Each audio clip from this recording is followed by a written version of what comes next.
How's it going, guys? Welcome back to the What's Up Eddie channel, Divine Therapy Sessions. And of course, I'm the one and only Eddie. So glad to have you guys back. And these are my Divine Therapy Sessions. And in today's Eddie's Love Bug Advice, we're going to talk about people not being possessions, but being people. So I know oftentimes we can, I think we get like this skewed vision of what a relationship should be, right? I know that I've been in relationships that where I not only participated, but I also allowed it to happen to me as well, where we get this idea that because we're in a relationship that the person actually belongs to us, as if they are property of some sort. It couldn't be further from the truth. Now, why do I bring this subject matter up? I think they could be useful for you, the viewer. I know it's useful for me because when I start to open my mind to spirituality and concepts and principles and ways of being, it also affected my love life as well. And I found that I was able to set boundaries, healthy boundaries up for other people.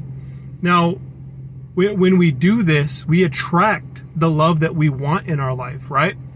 Now, I know that it's easy to get, I would say, entrapped or put into a habit that's really hard to break, right? Especially if we're used to it when we were younger, right?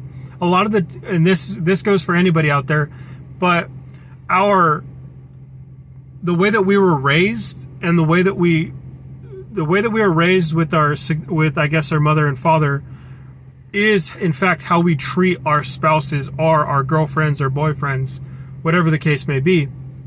Now, you ask yourself your question, what is that? Like, those are my mom and dad. What are you talking about?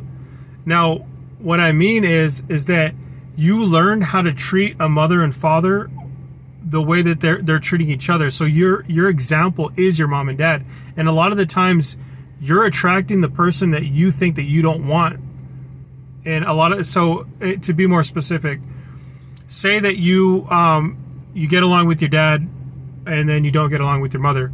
You're most likely going to find your mother in your spouse because you often think about that dynamic with her in a negative aspect. So it's going to come back to you over and over again so you can learn the lesson that you need to learn from that person. You need to heal with what's within you so you don't attract that person anymore. And you'll continue to attract these people at just a different face. You're changing flesh suits, but you still have the same energy because you're the one that's attracting it.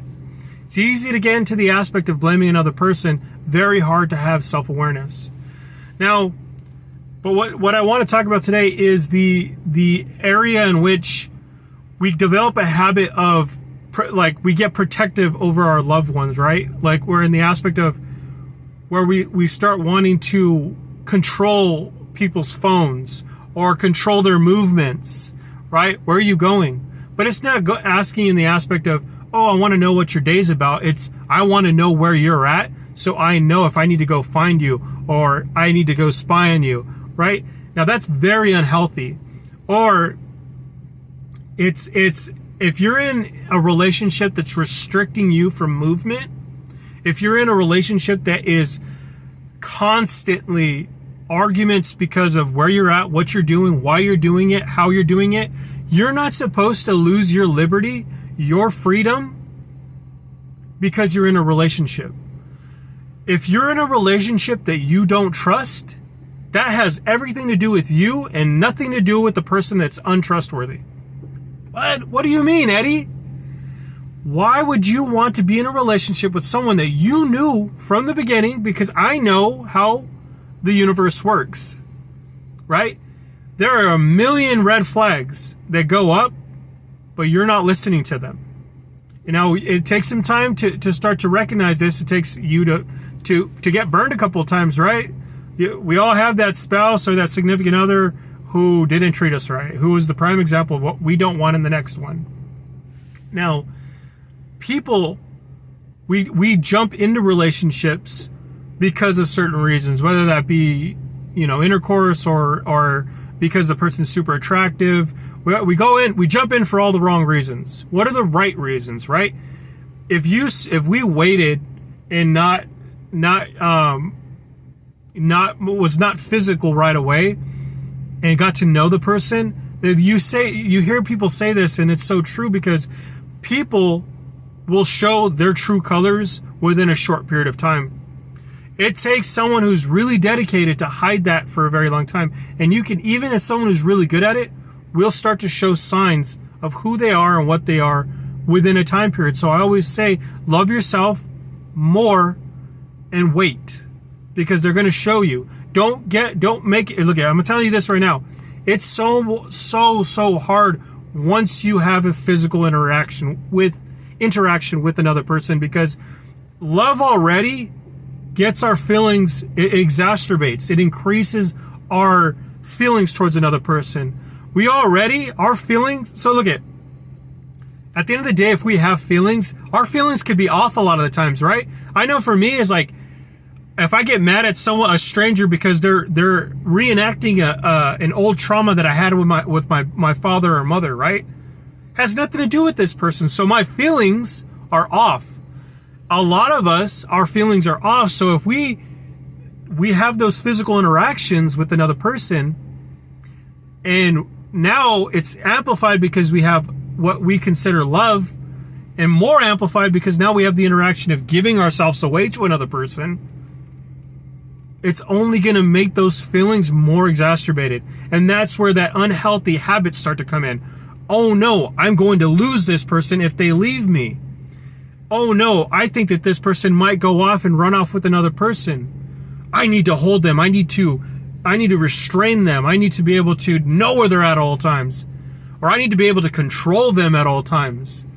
Now, you guys, the only reason why we're doing that at the end of the day is because we have unhealthy habits within us. We have unhealthy, unhealed trauma that needs to get fixed. And until it gets looked at, you will live in that cycle, that repetitive cycle, over and over and over.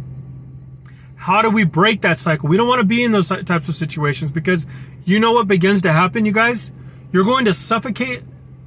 This goes for males and females. You're going to suffocate your partner, and your partner is going to end up doing what you don't want them to do. Leave you or go with another person. Why not, before any of that drama or trauma happens, because it's going to only exacerbate or expand the trauma that you have. It's going to make it worse, right? And why is it going to make it worse? Because that person is going to end up hurting you. You're going to end up blaming them, and you're not going to take the self-awareness that you need. That is where the problem started with, right? You can trust that people are going to come to you the way that you are looking at the world. That is automatic. So if we come from the perspective is that we're the one manifesting the people that are coming into our life, it changes the dynamic, because you have to change as a person. You have to start being in a place of love for yourself. You have to look at the hard-nosed topics. You have to look at the relationship issues that you're having, that you're attracting. If you look at, and I'll end it with this, you guys. If you're in a relationship that mimics or sounds like the examples that I just gave, you are in an unhealthy relationship. And it has, I would say, if you would start taking 100% accountability for that relationship, even if that other person is the jerk or is the liar or the narcissist or the depression or the anxiety filled person, if you take 100% accountability, you will do two things automatically. Okay, I'm going to take 100% accountability for where my relationship is right now. Once you do that, then you say, what decisions do I have to make at this moment? Is this person healthy for me? Yes or no? It's simple as that. And if you decide yes, and then you continue the process because you think that it's going to get better, then you're going to continue the cycle. If you say no, then you have to take measures after that point. Where do you go from there? Well, you say goodbye, you cut it off, and you really cut it off. I'm going to call you sometimes, or maybe we can have an interaction here and there physically. You're only extending the cycle. You're still within that energy. Now, if you really want things to change, you have to stop, look at yourself, and then change you. And when you change you, you'll then move out to the world and put out to the universe that energy of, now this is what I want in a partner, because I'm the one that's displaying it. I'm the one that's modeling it. And you guys, I promise you, people will start to come in your life that are high vibrational, who have their stuff taken care of, who don't want to take your time. They want to be a part of your mission. They don't want to take away from it.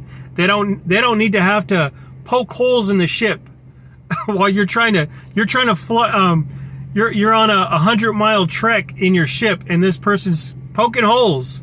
You don't need that, right? All right, guys, I love you guys so much. Hope you guys caught something from my love bug advice. Make sure to subscribe. Give me a thumbs up. All right, guys, catch you guys in the next one.